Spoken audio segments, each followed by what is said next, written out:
No, welcome to the Charm panel. I appreciate everybody coming out. As you may have heard, Zenescope Entertainment. I'll introduce myself real quick. I'm Ralph Tedesco. I'm editor-in-chief of Zenescope. This is a project we're really proud to be involved with.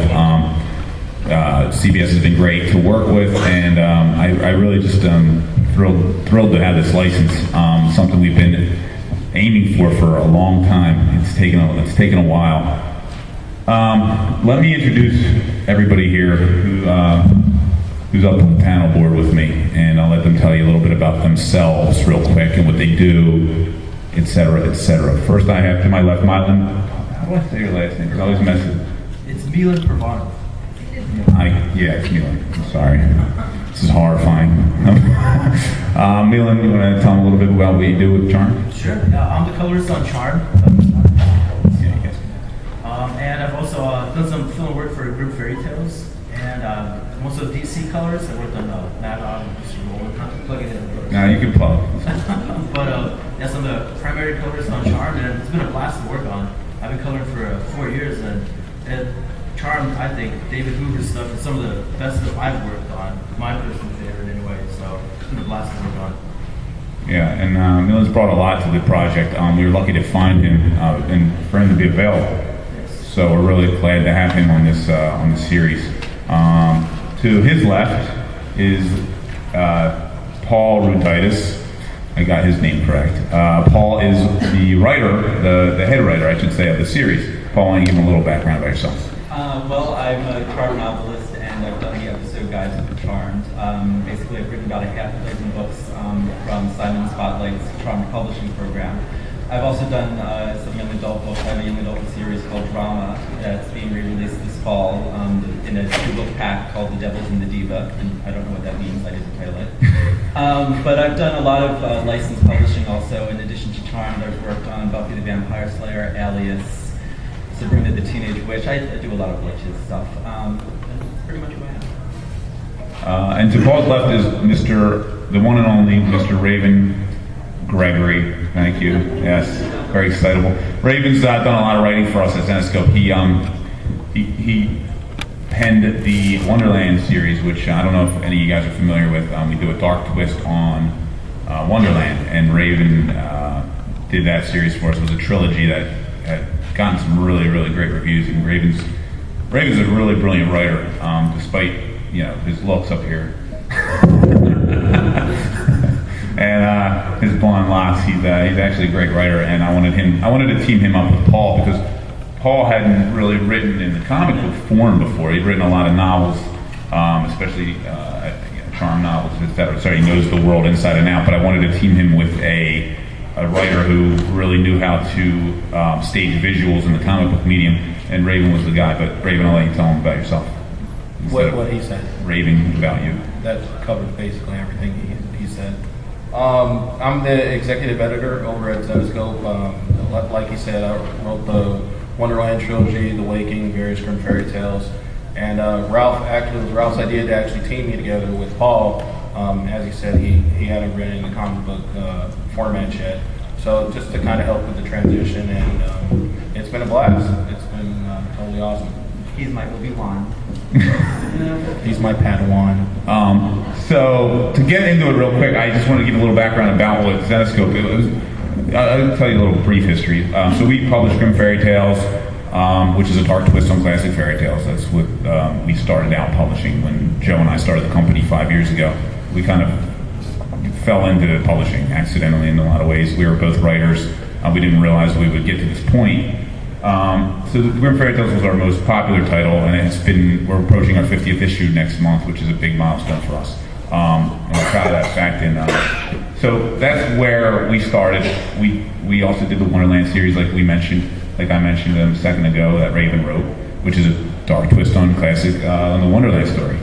And then Neverland, which is a dark twist on Neverland. As you can see, there's a theme here. And then we have licensed other properties. We did Seven. That was one of our first licenses based on the film. We didn't want to do Seven we didn't want to retell the movie. Everybody already saw the movie. So what we wanted to do was do John Doe's backstory, the main character, or I should say the main antagonist. in the story. So we did a backstory of John Doe, which we did really well with, and got really good reviews. Raven wrote an issue of that as well, and a couple other titles that we publish. If you're not familiar, Raven's Waking on the right hand side there, which is the I don't even know how to explain it, Raven. What would you? Zombies. There you go. And Charmed. And these are a couple of Paul's titles. Do you want to say anything about these, Paul? Okay. We're jumping ahead. Yeah, and actually this was reversed. Okay. Sorry about that. We'll switch it off. Okay, hi. Sneak peek. So these are two of the books that I did. The first, basically, I guess I'll talk to you a little bit about my history with Charmed. I started out as a fan, like I'm sure most of you. And then I was working at Paramount for a time, a long time actually, and Yeah. okay, fine. So basically, I started out as a fan watching the show because it had Holly, who was on Picket Fences, it had Alyssa, who was on Who's the Boss, and it had Shannon, who was, well, she was on 90210, but I was a bigger fan from Girls Just Want to Have Fun, that wonderful 80s movie, if you haven't seen it, it's really show. So I started out as a fan while I was working at Paramount, and Charmed has kind of changed hands over the years. I worked in the licensing division, and I basically did product development. It was basically quality control, making sure that the characters did the things that they're supposed to do in the books. And I was basically editor of the Charmed publishing program for a brief period of time because Charmed came over to Paramount, and that gave me the great opportunity to meet with Aaron Spelling to talk about Charmed. This was around, I would say, third season.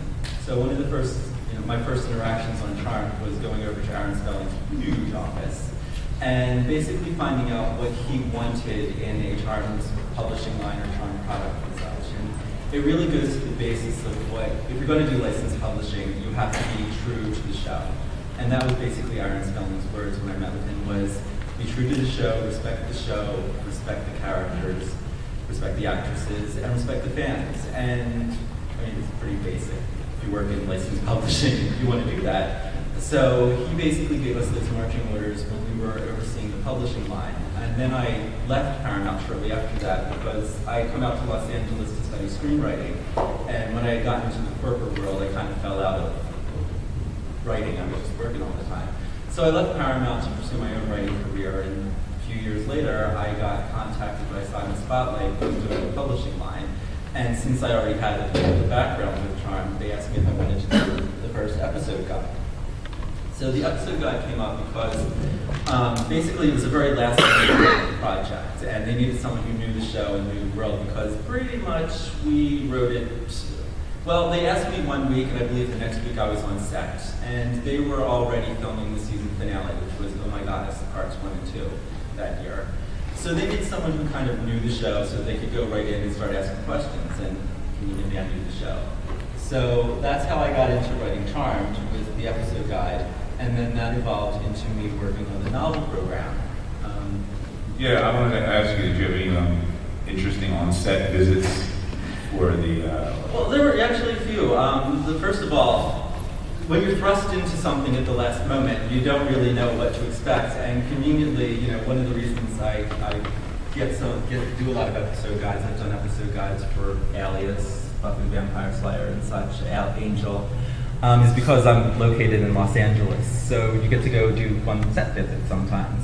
So the first set visit was interesting because, again, you're kind of thrown into it. You don't know entirely what's going on. And we were focusing on the main cast. Really weren't doing the guest actors and such. So, the publicist comes up to me and says, there's this guy, Drew Fuller, he's in this episode. He might be around next season, not too sure where he's going. Do you want to interview him? And I'm like, no, that's okay. I don't know who he is because I haven't seen the episode yet. I haven't read the script yet. Of course, he turns out to be a major character for the next season. He was Chris. So I kind of rejected interviewing Chris the first chance I had, but had a chance to interview him for the second book.